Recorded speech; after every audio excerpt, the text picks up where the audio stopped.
Hi, my name is Mike, and this is part 2 of As the Days of Noah, So It Will Be that Jesus is Coming. We were looking at a video about cross species of two different animals, and I'll leave a link at the top of the comment section so you can see the whole video. And now they're also experimenting with humans. Let me just show you a quick video. This is it. Human stem cells being injected into a pig's embryo. For the first time, scientists are seeing how our cells grow and interact inside an animal. This pig, the first known chimera. The ultimate goal for this type of research is to whether we can use this technology to generate human tissue and organs. That's going to give us a lot of unique insights. Right now, scientists are nowhere near that goal, but recent studies have shown how that process can work using gene editing. Scientists would delete a specific piece of an animal's DNA, so its embryo wouldn't be able to grow a heart, for example. Then they'd inject that embryo with human stem cells, which move into the void and grow a human heart. The embryo would then be put back inside the animal to develop. The possibility of growing human cells and tissues inside animal is an exciting first step for the dream of generating tissues and organs for transplantation into humans. We're still far away.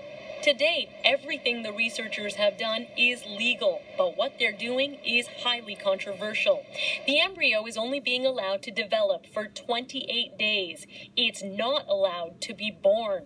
Bioethicists say this research raises a lot of uneasy questions. The boundaries between what it means to be human and what it means to be non-human can become quite blurred.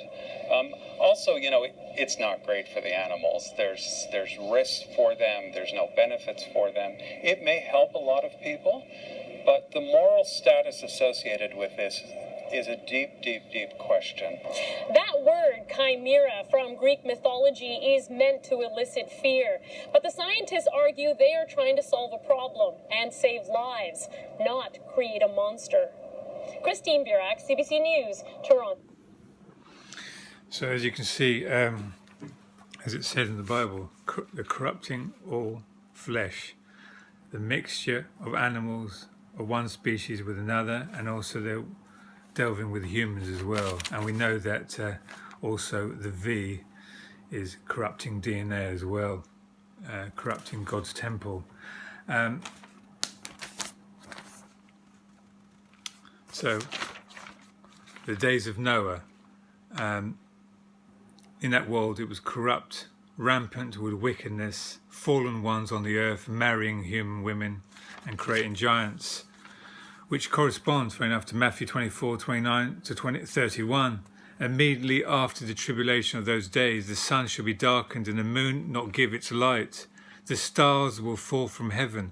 That refers to Satan, and his angels will fall then. Then the sign of the Son of Man will appear in heaven, and then all the tribes of the earth will mourn, and they will see the Son of Man coming in the clouds of heaven with power and glory.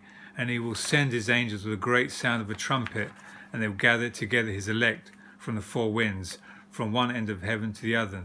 So Satan and his angels will be cast to the earth prior to the gathering of the elect. That's what Jesus said, as in the days of Noah, so too the coming of the Son of Man. Also, Jesus said in Matthew 24:22, if those days had not been cut short, no one would survive. But for the sake of the elect, those days will be shortened. Does that sound like there's going to be trouble before the gathering? It does sound like it. Also, if we read Luke 18:8, however, when the Son of Man comes, will he find faith on the earth? Also, Daniel 12:1, and at that time shall Michael stand up, the great prince, which standeth for the children of thy people, and there shall be a time of trouble, such as never since there was a nation, even to that same time. And at that time thy people shall be delivered, every one that shall be found written in the book. So it shows there will be a time of trouble. Anyway, I'll leave it as a part 3. God bless. Bye-bye.